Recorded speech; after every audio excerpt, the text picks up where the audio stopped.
Escena típica, final del mundo. Domingo a la tarde, Argentina sabe ganar. Maradona, Messi, 3 estrellas. Premios Nobel, inventos, artistas, empresas que nacieron en Argentina y terminaron vendiéndole al mundo. Talento no falta. El problema empieza cuando mirás la economía. Inflación, devaluación, deuda, cepo, default. Y te quedás pensando, ¿por qué Argentina siempre está en crisis? La respuesta es sencilla. La culpa es de los políticos. Nos encantaría terminar el video acá porque estamos cansados. Pero la economía no se va a traducir sola. Hay explicaciones complejas. Nosotros las vamos a traducir. Lo primero es que para entender el presente de Argentina, hay que entender una cosa.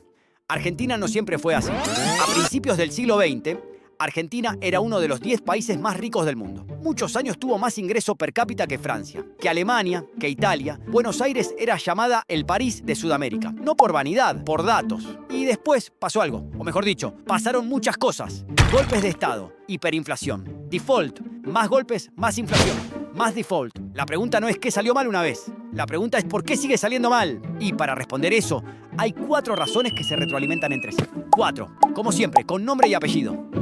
Primera razón, una inflación que se volvió crónica. Argentina no tiene inflación alta desde ayer. Y no es solamente una fiebre ocasional. Es una enfermedad que el país nunca terminó de curar. Pero, ¿por qué pasa? Una de las razones principales es porque el Estado gasta más de lo que recauda. Y cuando gastás más de lo que te entra, solamente tenés 3 opciones. Cobrar más impuestos, pedir prestado o crear dinero. Argentina probó bastante las 3. Cuando ya es difícil cobrar más impuestos y nadie quiere seguir prestándote, aparece el Banco Central. El problema es que cuando hay más pesos circulando pero la misma cantidad de bienes, los precios suben. Siempre. Imagínate una isla donde hay 10 personas, 10 cocos y 10 billetes. En principio, cada coco podría costar un billete, pero una noche se fabrican otros 10 billetes. A la mañana siguiente siguen existiendo solamente 10 cocos. Las necesidades no cambian, pero ahora hay 20 billetes tratando de comprarlos. Los habitantes empiezan a ofrecer 2 billetes por coco. Los cocos no mejoraron, no crecieron, ni siquiera aprendieron inglés.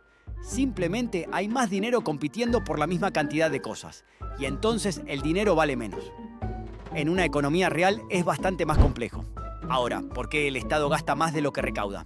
Por subsidios difíciles de retirar, por una estructura estatal costosa, por intereses de deuda, por jubilaciones y programas que necesitan financiamiento, y porque cada intento de recortar el gasto puede generar una crisis social y política. El problema principal es que no ajustar tiene costos, pero ajustar también. Y así, muchos gobiernos fueron postergando la solución, hasta que la solución se volvió todavía más dolorosa. El resultado es una inflación que ya no se mide en puntos porcentuales razonables. Argentina tuvo años con 100, 200, 300% de inflación. Para entender la magnitud, pensemos en Europa, cuando varios países europeos llegaron a una inflación cercana al 10%, se habló de una crisis histórica. Hubo reuniones de emergencia, aumentos de tasas y titulares alarmantes. Y ahí aparece otro problema. Cuando todos se acostumbran a que los precios van a subir, empiezan a comportarse como si fueran a subir. Y eso ayuda a que efectivamente suban. ¿Y qué hace la gente cuando la moneda no vale nada? Busca otra moneda. Y ahí aparece la segunda razón. El bimonetarismo. Argentina tiene 2 monedas. El peso, que es la moneda oficial, y otra que no es oficial, pero a veces parece la protagonista. El dólar. Los argentinos muchas veces piensan en dólares, ahorran en dólares, muchos alquileres se pactan en dólares, las propiedades se venden en dólares, las grandes transacciones son en dólares. El peso es para el día a día, para el kiosco, para el colectivo, para sobrevivir el mes. ¿Por qué? Porque la historia les enseñó que el peso no es confiable. Cada vez que hubo una crisis, el peso perdió valor brutalmente. Quienes tenían ahorros en pesos quedaron expuestos. Quienes lograron guardar dólares se protegieron mejor. Pero esta defensa individual genera un problema colectivo. El Estado necesita dólares para pagar deuda externa, pero una parte de los dólares queda guardada fuera del sistema. Sí, abajo del colchón. El banco más seguro del país. Entonces, en distintos momentos, el Estado respondió con controles cambiarios, lo que genera mercados paralelos, lo que genera más desconfianza, lo que genera más compra de dólares, lo que genera más controles. Es otra vuelta del mismo círculo. Y en el medio de todo eso está la deuda. Tercera razón, el ciclo de la deuda. Argentina ha defaulteado, es decir, dejado de pagar su deuda, 9 veces en su historia. 9. Una de las mayores repeticiones de la historia. No del que uno se enorgullece. Pero, ¿cómo funciona el ciclo? El Estado gasta más de lo que recauda. Para financiar eso, pide prestado. La deuda crece. Los intereses de esa deuda crecen. Para pagar los intereses, pide más prestado. La deuda crece más. En algún punto ya no puede pagar. Default. Pero entonces, ¿qué problema tiene el no pagar la deuda? Después del default, viene la reestructuración. Negociaciones con acreedores. El FMI aparece con condiciones. Cuando el ajuste es fuerte y la economía ya está debilitada, puede profundizar la recesión. La recesión aumenta el malestar y el costo político. Y muchas veces eso termina empujando un cambio de rumbo. El gobierno nuevo afloja el ajuste. El gasto vuelve a crecer. La deuda vuelve a crecer. Y se vuelve a empezar. ¡Ay! ¡Qué cantidad de cosas que pasan en este país! Vos, mientras tanto, suscribite y descansá un poco. Es importante entender que no es conspiración. Es un patrón que se repite con una regularidad casi admirable. Pero hay algo que hace que este ciclo sea tan difícil de romper. Y tiene que ver con la política. Cuarta y última razón. Las reglas, que cambian todo el tiempo. Muchos países tuvieron deuda, inflación o crisis cambiarias. La diferencia está en qué hacen después. Argentina tiene un problema que va más allá de los gobiernos individuales. No hay acuerdo sobre el modelo de país. Hay sectores que quieren más Estado, más gasto, más subsidios, más protección. Hay sectores que quieren menos Estado, menos gasto, menos subsidios, más mercado. Y cada 4 años uno de esos sectores gana y deshace todo lo que hizo el anterior. El resultado es que Argentina no tiene política económica de largo plazo. Tiene políticas económicas de 4 años que se contradicen entre sí. Un gobierno abre la economía, el siguiente la cierra. Uno endeuda, el otro defaultea. Uno subsidia todo, el otro saca todos los subsidios de golpe.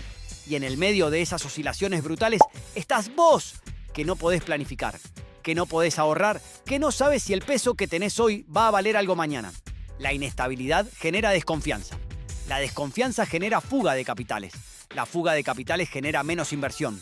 Menos inversión genera menos crecimiento. Menos crecimiento genera más crisis. Más crisis genera más inestabilidad. Otro círculo vicioso. ¿Cuántos vamos? 1, 2, 3, 4, 4. Podríamos haber puesto los círculos viciosos al principio y no hacíamos el video. En fin, cuando millones de personas y empresas toman esa misma decisión, la economía se paraliza un poco más. No hace falta que todos estén de acuerdo en todo, pero sí que algunas reglas básicas sobrevivan al próximo gobierno. Entonces, ¿por qué Argentina siempre está en crisis? Porque convive con una inflación que durante décadas erosionó planes y confianza. Porque piensa en 2 monedas y desconfía de la propia. Porque la deuda vuelve una y otra vez. Y porque cuesta mantener acuerdos básicos entre un gobierno y el siguiente. ¿Se puede solucionar? Técnicamente sí. Estabilizar la moneda, ordenar las cuentas, recuperar confianza y sostener reglas durante más de un mandato. ¿Es fácil? No, para nada. ¿Va a pasar? Bueno, Argentina no está condenada. Tiene recursos, capital humano y una capacidad enorme de reinventarse. El problema nunca fue la falta de potencial. Fue sostener un rumbo, el tiempo suficiente para aprovecharlo. Y mientras eso no pase, el resto del mundo va a seguir estudiando el caso. Porque cuando querés explicar algo complicado, siempre podés decir, tomemos el caso de Argentina. Suscríbete a Nervio Económico, porque el sistema no se explica solo, y Argentina tampoco. Ahora, la pregunta es para vos. ¿Puede Argentina romper el ciclo? ¿Qué debería hacer primero?